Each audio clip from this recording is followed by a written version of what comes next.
Ante-Purgatory, Cantos 2 to 8. A recommendation worth making for the whole poem, but especially for Purgatory, is the need constantly to keep in mind that there are two aspects.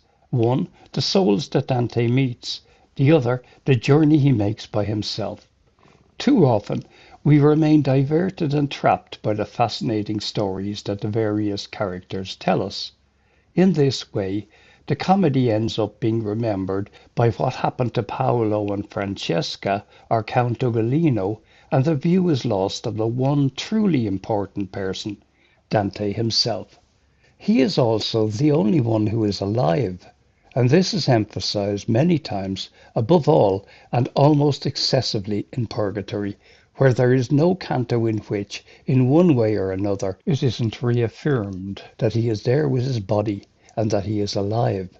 It is said very clearly in Canto 1, and then again in 2 and 3, and, in a more or less explicit way, in almost all the other cantos. Why? What does it mean?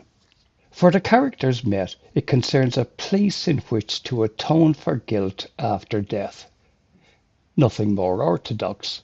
Purgatory is the second kingdom, wherein the human spirit purges itself, and to ascend to heaven becomes worthy. Purgatory 1, 4 to 6. But here the unorthodox, even heretical, that is never stressed. Dante too purges himself, and to ascend to heaven becomes worthy. The last verse of the Cantica says that he is pure and prepared to, page 191, climb unto the stars, and in fact he does ascend to the heavens. Here we see the importance of distinguishing between the characters met, who are dead, and therefore we are dealing with the traditional purgatory, and Dante, being alive, cannot be concerned with that traditional purgatory. In a truer and more profound sense, the second cantica, and moreover the whole poem, speaks of a journey completed while one is alive. Therefore, we see what Dante is doing.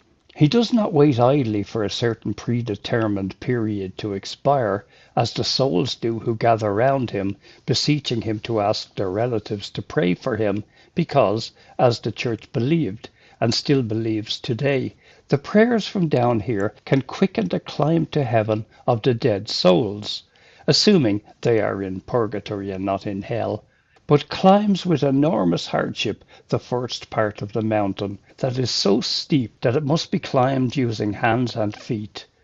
Contrary to what normally happens walking in the mountains, where the weight of fatigue constantly increases, this mountain's of such sort that climbing is hardest at the start, but as we rise, the slope grows less unkind. Purgatory 4, 88 to 90. So the start is described as extremely hard, onerous, difficult, although there is no punishment. Those, the martyrs, are present only on the true, proper purgatory. According to my theory, Ante-Purgatory must represent the first part of the Cathar Novitiate, of which unfortunately we know almost nothing. We know that the strict rules of the life of the Consolato had to be observed immediately, and from experience, we know that in these cases the first period is always the most difficult.